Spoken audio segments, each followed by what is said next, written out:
പാൽത്തിരണ്ടി വറുത്തരച്ച് കറി വെച്ചിട്ടുണ്ടോ?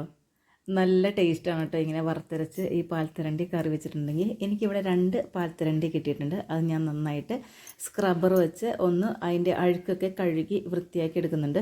ഈ പാൽത്തിരണ്ടി മാത്രമേ ഈ സ്ക്രബ്ബർ വെച്ച് ക്ലീൻ ചെയ്തെടുക്കാൻ പറ്റുള്ളൂ കേട്ടോ. വലിയ തിരണ്ടിയൊക്കെ വാങ്ങിച്ചിട്ടുണ്ടെങ്കിൽ അത് ചൂടുവെള്ളത്തിൽ നന്നായിട്ട് മുക്കി അതിൻ്റെ അഴുക്കൊക്കെ കത്തി വെച്ച് വടിച്ചൊക്കെ കളയണം. ഈ പാൽത്തിരണ്ടി നമുക്ക് സ്ക്രബ്ബർ വെച്ചോ അല്ലെങ്കിൽ നല്ല മൂർച്ചയുള്ള കല്ലിൽ ഉരച്ച് കഴുകി വൃത്തിയാക്കി എടുക്കാൻ പറ്റും.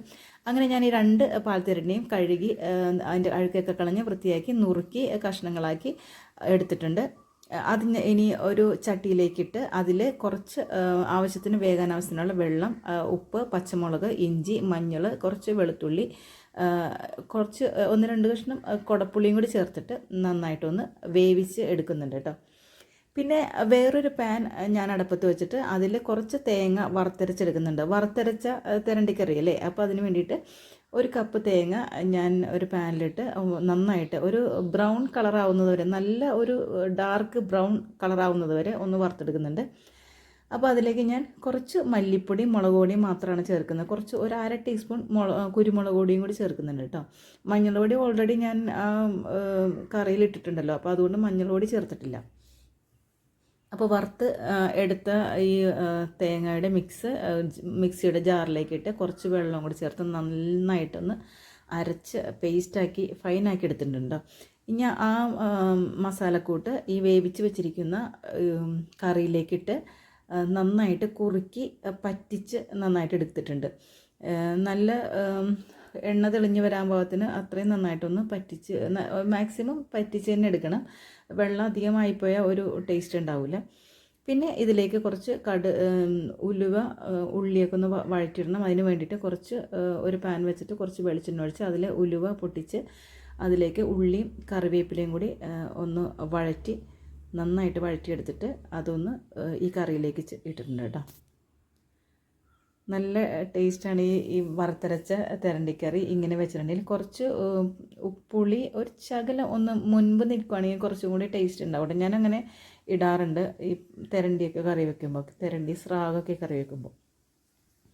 പിന്നെ ഞാനിവിടെ ഉണ്ടായ കുറച്ച് ചീരക്കറിയും കൂടി ഒന്ന് വെക്കാമെന്ന് വിചാരിക്കണം. അപ്പോൾ അത് വാർക്കയുടെ മുകളിലുണ്ട്. അപ്പോൾ നിങ്ങളെയും കൂടി ഒന്ന് കാണിക്കാമെന്ന് വിചാരിച്ചാണ് ഞാൻ ഈ ഫോണായിട്ട് മുകളിലേക്ക് പോകുന്നത് കേട്ടോ. അപ്പോൾ കുറച്ച് പച്ചച്ചീര ഉണ്ടാക്കി നിൽക്കണം. നല്ല ഫ്രഷ് ചീരയാണ്, നമ്മുടെ വീട്ടിലുണ്ടായ ചീരയാണ്. അപ്പോൾ അതും കൂടി ഞാനൊന്ന് കട്ട് ചെയ്തെടുത്തിട്ടുണ്ട് കേട്ടോ. നല്ല ഭംഗിയില്ലേ കാണാനായിട്ട്, കഴിക്കാനും നല്ല ടേസ്റ്റ് തന്നെ കേട്ടോ. പച്ച ചീര, ചുവന്ന ചീരയും ഉണ്ട്, അത് ആയി വരുന്നേ ഉള്ളൂ. അപ്പോൾ ഞാനിത് അത്യാവശ്യം ഇപ്പോൾ കറിക്ക് എടുക്കാറായപ്പോൾ ഞാൻ പെട്ടെന്ന് ഒന്ന് എടുക്കാമെന്ന് വിചാരിച്ചു, നിങ്ങളെയും കൂടി ഒന്ന് കാണിക്കാമെന്ന് വിചാരിച്ചാണ് ഇത് എൻ്റെ കൃഷി. അപ്പോൾ ഞാനത് അരിഞ്ഞെടുത്തിട്ടുണ്ട്. ഇനി ഒരു പാൻ വെച്ചിട്ട് അതിൽ കുറച്ച് വെളിച്ചെണ്ണ ഒഴിച്ചിട്ട് ഉള്ളി, പച്ചമുളക്, മഞ്ഞൾ പൊടി, ഉപ്പ് ഇത്രയും മാത്രമേ ചേർത്തിട്ടുള്ളൂ. പച്ചമുളക് ആണല്ലോ ഞാൻ ഇതിന് എരിവിന് വേണ്ടിയിട്ട് ചേർക്കുന്നത്.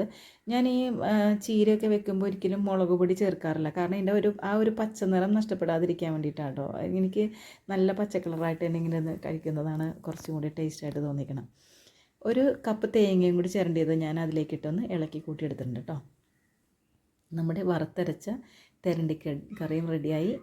പിന്നെ ചീരക്കറി റെഡി ആയിട്ടുണ്ട്. നല്ല ഭംഗിയിലേ കാണാൻ. ആ ചീരയുടെ ആ പച്ച നിറം കണ്ട നല്ല ഭംഗിയുണ്ട് കേട്ടോ കാണാനായിട്ട്. കഴിക്കാനും നല്ല ടേസ്റ്റ് തന്നെയാണ്. ഞാൻ ഇവിടെ കുറച്ച് കൂർക്കയും കൂടി എടുത്തിട്ടുണ്ട്. ഇവിടെ എനിക്ക് കുറച്ച് കൂർക്ക ഇരിക്കുന്നുണ്ടായിരുന്നു ഇവിടെ, അപ്പോൾ അതും കൂടി ഞാൻ ഒന്ന് റെഡിയാക്കി എടുത്തിട്ടുണ്ട്. അപ്പോൾ ഇന്നത്തെ ഫുഡ് കൂർക്ക, ചീരക്കറി, പിന്നെ വറുത്തരച്ച തിരണ്ടിക്കറിയും കൂടി. നല്ല ഭംഗിയുണ്ടല്ലേ കാണാൻ. അപ്പോൾ ഫുഡ് റെഡി ആയിട്ടുണ്ട്. അപ്പോൾ ഇതുപോലെ നിങ്ങൾ ഇതുവരെ ഉണ്ടാക്കിയിട്ടില്ലെങ്കിൽ ഒന്ന് ഉണ്ടാക്കി നോക്കണം കേട്ടോ. ഈ തേങ്ങ വറുത്തരച്ച് ഈ തിരണ്ടിക്കറി വെച്ചാൽ ഒരു പ്രത്യേക ടേസ്റ്റാണ്. പിന്നെ മുളകരച്ചും ആൾക്കാർ വെക്കാറുണ്ട്, ഇങ്ങനെ വെക്കുന്നവരും ഉണ്ട് കേട്ടോ. വെക്കാത്ത ആൾക്കാർക്ക് വേണ്ടിയിട്ടാണ് ഞാൻ ഈ ഒരു റെസിപ്പി കാണിച്ചത്. പിന്നെ ഞാനിവിടെ ഉണ്ടാക്കിയപ്പോൾ നിങ്ങളെയും കൂടി ഒന്ന് ഷെയർ ചെയ്തു എന്ന് മാത്രം. അപ്പോൾ വീഡിയോ ഇഷ്ടപ്പെട്ട നിങ്ങളൊന്ന് സബ്സ്ക്രൈബ് ചെയ്ത് സപ്പോർട്ട് ചെയ്തേക്കണേ. ലൈക്ക് ചെയ്യും, കമൻറ്റ് ചെയ്യും, ഷെയർ ചെയ്യും ഒക്കെ ചെയ്തേക്കണേ. അപ്പോൾ താങ്ക്സ് ഫോർ വാച്ചിങ്. ബൈ.